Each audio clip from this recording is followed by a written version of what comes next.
The executive offices of Meridian Financial occupied the entire 42nd floor of the downtown tower, and at 9 p.m. on a Thursday night, they should have been completely empty. Alexander Chen had sent everyone home hours ago, insisting his team maintain work-life balance, even while he routinely ignored his own advice. At 38, he had built his investment firm into a powerhouse. Through calculated risks and an almost supernatural ability to read market trends, his personal wealth exceeded $800 million, and he owned properties on 3 continents. Though he barely had time to visit any of them, he was reviewing acquisition reports when he heard it, a sound that didn't belong in the silent office. Water running, echoing from somewhere down the hallway. Alexander frowned, setting down his tablet. The building maintenance crew worked during business hours, and the cleaning staff had finished their rounds by 7. He stood, loosening his tie as he moved toward the sound. The noise led him to the executive washroom at the end of the corridor. Light spilled from beneath the door, and he could hear not just water, but voices. A man's voice, low and soothing, and a child's voice, higher-pitched and uncertain.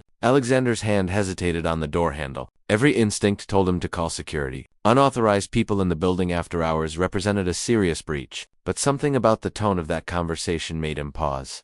He pushed the door open slowly, and the scene that greeted him made him freeze completely. A man knelt beside one of the marble sinks, his worn work pants stained with pipe grease, and his flannel shirt rolled to the elbows. His tool bag sat open on the floor, wrenches and pipe fittings scattered around him, but he wasn't working on the plumbing. He was carefully washing the hair of a little girl who stood on a step stool, her head tilted back under the running water. The girl looked about 7, with dark curls now slicked against her skull, wearing a dress that had clearly been washed too many times, and sneakers with holes at the toes. "Is the water too hot, sweetheart?" the man asked, his hands gentle as he worked shampoo through her hair. "No, Daddy, it's perfect," the girl replied, her eyes squeezed shut against the soap. The man reached for a small bottle of children's shampoo, the kind that cost $2 at a discount store, and Alexander watched as he carefully rinsed it away, one hand cupped protectively over his daughter's forehead to keep soap from her eyes. The tenderness of the gesture struck Alexander like a physical blow. "There we go," the man said softly. "All clean, now we'll get you dried off and into your pajamas. You've got school tomorrow, remember?" "I remember," the girl said, and there was something in her voice, a weariness that no 7-year-old should possess. "Will we have a place to sleep tomorrow, too?" The man's hands stilled for just a moment, and Alexander saw his shoulders tense before he forced them to relax. "We'll figure it out, Maya. We always do, don't we?" Alexander stepped back silently, letting the door close. His mind raced through possibilities, connections forming with the same analytical precision he applied to market analysis. A plumber, after hours, washing his daughter in the executive washroom. The implications assembled themselves into a picture that made his chest tighten uncomfortably. He pulled out his phone and made a call to building security. "This is Alexander Chen. Pull up the access logs for the executive floor." "Who's been signing in after hours?" The response came quickly. "Just the regular maintenance staff. Mr. Chen? Oh, and Marcus Rivera, the emergency plumber. He's been responding to calls in the building for the past 3 weeks." "Has he been signing out?" A pause. "The logs show he signs in, but no consistent sign-out times. Sometimes as late as 11 p.m. Alexander thanked them and ended the call. He stood in the empty hallway, processing information with the same methodical approach that had made him successful. A plumber working late, a daughter being washed in office sinks, no consistent departure times. The story wrote itself, and it was one Alexander recognized from his own childhood. He had been 10 when his mother left, abandoning him and his father without explanation. His father had worked 3 jobs to keep them housed, but there had still been months when they lived in their car, parking behind grocery stores and washing in gas station bathrooms. Alexander remembered the shame, the fear, the desperate attempts his father made to keep him feeling normal and safe despite their circumstances. He had sworn he would never be that vulnerable again. He had built his wealth as armor against poverty, accumulated success as proof that he had escaped. But standing in this hallway, hearing a father talk to his daughter with the same gentle reassurance his own father had used, Alexander felt something crack in the foundation he had spent decades building. He waited 20 minutes, then knocked firmly on the washroom door. The water shut off immediately. Alexander heard frantic whispering, the sound of things being hastily packed. When the door opened, Marcus Rivera stood there, his daughter tucked behind him, her hair still damp and her eyes enormous with fear. Marcus himself looked like he had aged 10 years in 10 seconds. "Mr. Chen," Marcus said, his voice steady despite the terror Alexander could see in his eyes. "I can explain." Alexander looked past him at Maya, who clutched a threadbare towel and a stuffed bear that had clearly seen better days. She was trying to be brave, but her lower lip trembled. "How long?" Alexander asked quietly. Marcus swallowed hard. 3 weeks? Since I started the contract here, I swear we haven't damaged anything. We're careful. We clean up after ourselves. I had nowhere else to go. The shelter? Full. There's a 6-month waiting list for family rooms. Marcus's voice cracked slightly. I've been on it since I lost our apartment 4 months ago. I'm working, Mr. Chen. I'm working every job I can find. But rent in this city, childcare costs, trying to save for a deposit, it's like climbing a mountain that keeps getting taller. Alexander studied him. Marcus's hands were calloused and scarred from years of manual labor. His clothes were clean but worn thin. His work boots had been resoled multiple times. This wasn't a man who had given up. This was a man fighting desperately against circumstances that were drowning him. Your daughter's mother? Alexander asked. Pain flashed across Marcus's face. Cancer. 2 years ago, the medical bills took everything we had saved. Everything. Alexander felt something twist in his chest. He looked at Maya again, seeing in her eyes the same mixture of fear and determination he remembered from his own reflection as a child. The same desperate hope that tomorrow might be better, coupled with the learned expectation that it probably wouldn't be. Pack your things, Alexander said. Marcus went pale. Please, Mr. Chen, please don't call the police. I'll leave right now. Just give me 5 minutes to get Maya's stuff together. Don't report this. I can't lose my plumbing license. It's all I have left. Alexander held up a hand. Pack your things because you're coming with me.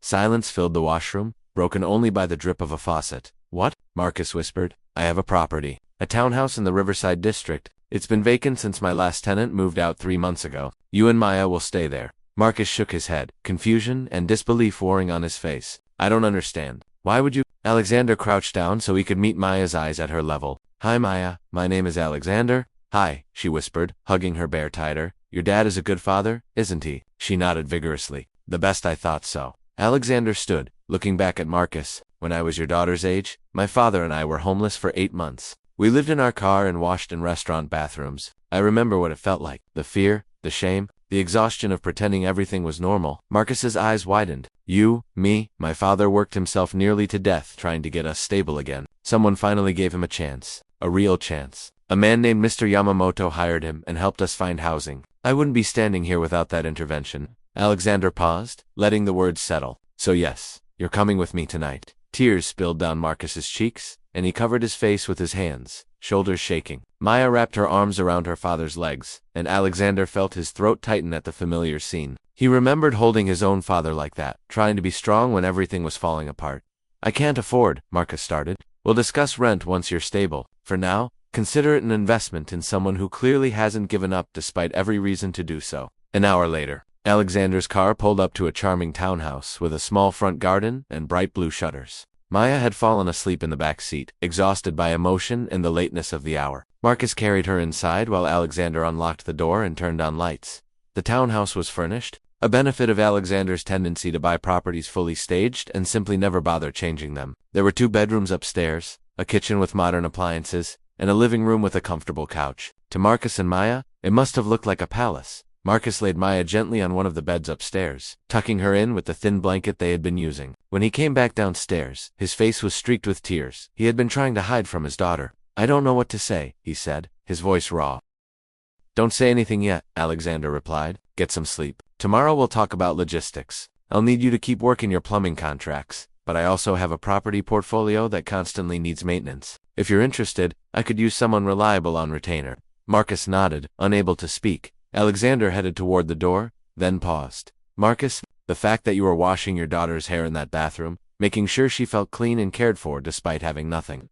That told me everything I needed to know about who you are. Don't ever be ashamed of fighting for your child. Over the following weeks, Alexander found himself drawn to check on Marcus and Maya with increasing frequency. He told himself it was simply good property management, ensuring his investment was sound. But the truth was more complicated. He started stopping by on weekends, ostensibly to discuss maintenance issues, but really to see how they were settling in. He found himself attending Maya's school events when Marcus's work schedule conflicted. He helped Maya with her math homework while Marcus fixed a leaking pipe in one of Alexander's other properties. He brought groceries and stayed for dinner. Sitting in the modest kitchen and listening to Maya chatter about her day, Marcus thrived with stability beneath him. His plumbing business grew as word spread about his reliability and skill. Alexander hired him for his entire property portfolio, providing steady income and flexibility to be present for Maya.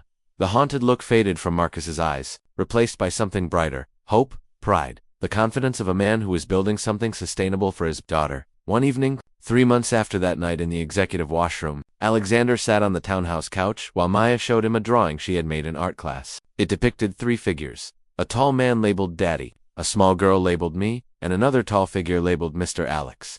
We're all holding hands, Maya explained. pointing to the crudely drawn hands connecting the figures. Because we're like a team. Alexander felt something shift in his chest. That same crack he had felt the night he found them in his building. Widening into something he could no longer ignore, Marcus appeared from the kitchen with mugs of coffee, and his eyes caught on the drawing. He looked at Alexander, and something passed between them. Understanding, acknowledgement of feelings neither had quite voiced yet. Like a team, Marcus echoed softly. Or maybe like a family. Maya looked up eagerly. Are you part of our family now, Mr. Alex? Alexander set down the drawing carefully, taking a moment to compose himself. He had spent decades building walls around himself, protecting against the vulnerability that came with caring too deeply. He had accumulated wealth as armor and success as proof that he would never be that scared 10-year-old boy again, but sitting in this townhouse, with a man who had lost everything and was rebuilding with grace, and a child who had taught him what unconditional trust looked like. Alexander realized those walls had cost him more than any loss ever could. Yes, he said, his voice steady despite the emotion threatening to overwhelm him. I'd like to be. Maya launched herself at him, wrapping small arms around his neck in a hug that nearly knocked him backward. He held her carefully, marveling at how something so small could make him feel so much. When Maya finally released him and returned to her coloring, Alexander found Marcus watching him with an expression that mixed gratitude with something deeper. You saved us, Marcus said quietly. No, Alexander replied. You saved yourselves. You never gave up. You never stopped being a good father, even when everything else fell apart. I just provided a doorway. You did the walking through it. Marcus moved to sit beside him on the couch, and they watched Maya color in comfortable silence. After a moment, Marcus spoke again. I never imagined this. 3 months ago, I was washing my daughter in an office bathroom, terrified someone would find us and take her away. Now, we have a home. I have steady work, and somehow, I have you showing up for dinner 3 times a week, and helping Maya with homework. Does that bother you? Alexander asked. No, it confuses me. Someone like you, with everything you have, choosing to spend time with us. Alexander turned to look at him fully. I have money, Marcus. I have properties and investments and success. But until I found you and Maya, I didn't have anything that actually mattered. You taught me that wealth means nothing if you're empty inside. Marcus reached out slowly, giving Alexander time to pull away, and took his hand. Alexander laced his fingers through Marcus's calloused ones, surprised by how natural it felt. Where do we go from here? Marcus asked. Alexander smiled, genuinely smiled in a way his business partners would barely recognize. Forward, together, if that's what you want. It's what I want, Marcus said. It's what Maya wants, too. I can see it in the way she lights up when you walk through the door. Then that's what we'll do.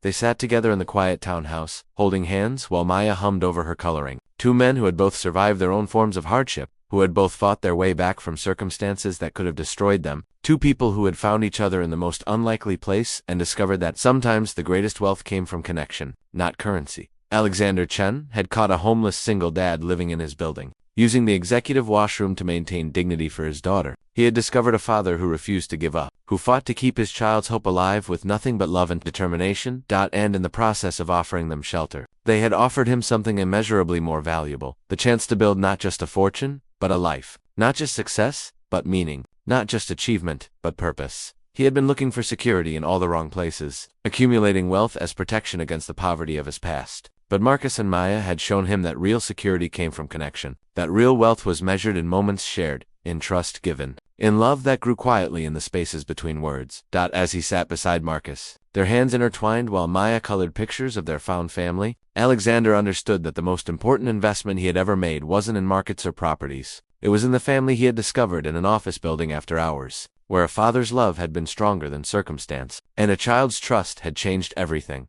The story of how Alexander Chen caught a homeless single dad plumber in the act of being an extraordinary father would never make headlines or be featured in financial magazines, but it would be told every evening around a dinner table where 3 people who needed each other without knowing it had built something more valuable than any empire. They had built a home.